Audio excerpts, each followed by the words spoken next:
बिस्मिल्लाहिर्रहमानिर्रहीम। अस्सलाम वालेकुम नाजरीन, मैं हूं आपका मेज़बान अब्दुल जब्बार गुजर और आप देख रहे हैं मेरे साथ मेरा यूट्यूब और फेसबुक चैनल। मोहतरम नाजरीन, काफ़ी दिन हो गए कि आपके साथ जो सल्तनत उस्मानिया का एक सिलसिला शुरू किया हुआ है, यानी कि उसके कौन से सुल्तान आगे बढ़े। हम 19वें सुल्तान मोहम्मद राबे तक का जिक्र कर चुके हैं। अब उसके बाद उसका भाई सुलेमान सानी अगला तख्त नशीन हुआ, तो आज उसका जिक्र करते हैं कि उसने कहाँ तक फतूहात हासिल की, उसने जो ज़िंदगी थी कैसे गुजारी, इसका चाल चलन कैसा था। तो आइए स्टार्ट करते हैं। आज सल्तनत उस्मानिया के 20वें सुल्तान सुल्तान सुलेमान सानी। ये सुल्तान एक ऐसा ही सुल्तान था कि जिनके नाम अच्छी शोहरत के हामिल थे। ये काफ़ी अरसे बाद एक सुल्तान सल्तनत उस्मानिया को ऐसा मिला कि जो रुतबे के लिहाज से आलम और फाजल था, लेकिन इसने भी बड़ी तल्ख ज़िंदगी गुजारी, क्योंकि जब मोहम्मद राबे को मजूल करके तख्त नशीन किया गया 1687 में, 8 नवंबर 1687 को, तो उस वक़्त क्योंकि इसने ये सिर्फ़ सुलेमान सानी जो है ये मोहम्मद राबे से सिर्फ़ 3 माह छोटा था और 1651 को इसको जेल में डाल दिया गया। और फिर इसने अपने जो इसका भाई मोहम्मद अहमद इसके साथ था, उसके साथ तकरीबन 36 साल जेल काटी। मोहतरम नाज़रीन, ये एक चल निकला था सिलसिला कि जो सुल्तान या शहजादे होंगे उनको फिर मारने की पहले तो कत्ल कर दिया जाता था। एक अदवार आया, जैसे कि मैं आपको बता चुका हूँ। फिर उसके बाद इन शहजादों को मारने की बजाय हरम में जो कैद खाने थे, कफस थे, उनमें कैद कर दिया जाता था। सुलेमान सानी उन तमाम शहजादों की निस्बत बिल्कुल मुख्तलिफ था। इसने एक दौरान कैद इल्म हासिल किया मज़हब का और कानून का।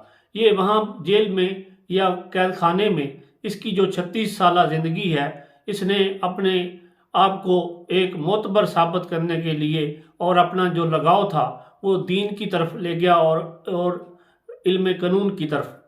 तो फिर यही हुआ जब कि मजूल हो गए वो 1687 8 नवंबर को, तो उसके बाद फिर ये तख्त नशीन हुआ। इसने आते ही उसके जो हरम और जो अपनी सल्तनत थी उसमें जो खोया हुआ मकाम था दोबारा हासिल करने की कोशिश की।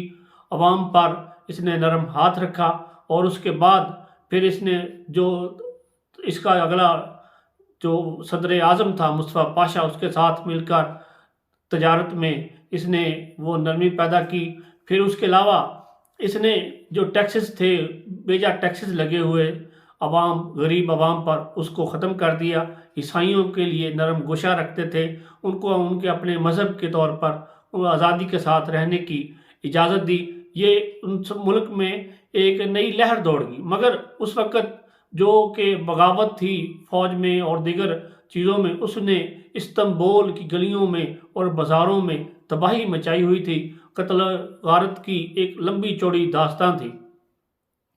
मगर फिर 1688 में उलमा इकराम, मुफ्ती साहबान, इनके फतवे के बाद जो इनके साथ फिर दिगर लोग और जो ये इनके खैरखा थे सल्तनत उस्मानिया के, वो आप मिले। फिर इसने सुल्तान ने उस बगावत को कुचल दिया। मगर इस बगावत के नतीजे में कई लोग तो कत्ल हुए ही थे, मगर सदर आज़म जो थे उस वक़्त उनको भी कत्ल कर दिया, उनके ख़ानदान को भी इन्होंने ज़लील और रुस्वा कर दिया। मोहतरम नाज़रीन, फिर 1688 में इन्होंने जनाब इसको जो मुस्तफ़ा पाशा इसको अपना सदर आज़म मुकर्रर किया। तो इसकी जो काविशें कोशिशें थी वो फतूहात, क्योंकि बहुत से इलाके मोहम्मद राबे या उससे पहले लोग थे जो कि हरम में और इस तरह की जो मैं बता चुका हूँ कि जो उनकी आदतें थी वो अपने हरम तक महदूद थी, और जो सल्तनत का हिस्सा उनके बुज़ुर्गों ने फतह किया हुआ था वो ऐसा ऐसा करके देते गए। उधर इलाके जो थे, ऑस्ट्रिया ने कुछ इलाके कब्ज़ा कर लिए, आर्मीनिया, क्रीमिया, मकदूनिया, اس طرح کے کئی علاقے جو آسٹریا نے قبضہ کر لیا. اس کے علاوہ پھر یونان نے اس میں کئی علاقے قابض کر لیے. یونان ہو گیا، دوسرے کے یہ وینس نے قبضہ کر لیا تھا. اس طرح چاروں طرف سے یہ گھیرے ہوئے تھے، کیونکہ ان کی اندرونی جو خلفشاریں تھیں وہ بلند ہو چکی تھی. دشمنوں کو یہ موقع مل گیا کہ وہ اس پر قابض ہو جائیں. لہٰذا انہوں نے اس پر ملک پر کئی جو علاقے خالی پڑے تھے جہاں پر ان کا اثر و رسوخ کم تھا ان پر قبضہ کرنا شروع کر دیا. مگر مصطفیٰ پاشا جو صدر اعظم تھا، اس نے دلیری کے ساتھ یہ سارے علاقے واپس لے لیے. تو پھر جیسے انہوں نے فتح حاصل کی بلگراد تک، تو جو یہ تھے سارے علاقے آسٹریا، اور پھر اس کو آسٹریا کے ساتھ انہوں نے تتاریوں کے ساتھ مل کر یہ جنگ لڑی. تتاری ان کے ساتھ ملے، پھر روس کو شکست دی، پھر روس واپس بھاگا. یہ 1688 اور 1691 کے درمیان واقعات تھے. 1691 یہ مئی میں یہ گئے ادھر اردانہ میں. وہاں پر جب انہوں نے یہ، کیونکہ فوج کے ساتھ سلطان بھی چلا گیا، مگر یہ شدید بیمار تھا اس وقت، بیماری کی حالت میں بھی گیا کہ اس کے فوج کے جو حوصلے ہیں وہ کہیں یہ نہ ہو کہ وہ کہہ دیں کہ سلطان تو آیا نہیں اور وہ پیچھے ہٹ جائیں. لہٰذا ان کی رہنمائی، حوصلہ افزائی کے لیے یہ وہاں پر چلا گیا. مگر شدید بیمار ہونے کی وجہ سے یہ 22 جون 1691 بروز جمعۃ المبارک کو اس دنیا سے یہ 20واں سلطان رخصت ہو گیا. تو اس 20ویں سلطان کو استنبول میں سلیمانی مسجد میں سلیمان اعظم یعنی کہ گریٹ سلیمان، اس کے پہلو میں اس کو دفن کیا گیا.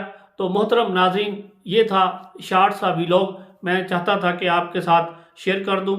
اگر آپ کو یہ دوبارہ سمجھنا ہو، کیونکہ 1642 میں یہ پیدا ہوئے، 1651 کو ان کو قید کر دیا. 36 سال کی تقریباً قید کاٹنے کے بعد 1687 کو اس کو دوبارہ کا سلطان بنا دیا گیا. پھر 22 جون 1691 کو یہ اس دنیا سے رخصت ہو گئے. بڑے عرصے کے بعد یہ بھی سلطانوں کے دور ایک اچھا سلطان آیا تھا، مگر کم عمری، یعنی کہ 49 سال، اس وقت کوئی زیادہ عمر نہیں تھی آج کل کے لحاظ سے. تو 49 سال کی عمر میں یہ اللہ تعالیٰ کو پیارے ہو گئے. تو اس کے بعد اگلا سلطان کون ہوگا، اس کے بارے میں انشاءاللہ تعالیٰ ڈیٹیل کے ساتھ بات کریں گے آپ کے ساتھ. تو پھر تب تک کے لیے مجھے دیجیے اجازت. اپنا رکھیے خیال. خدا حافظ.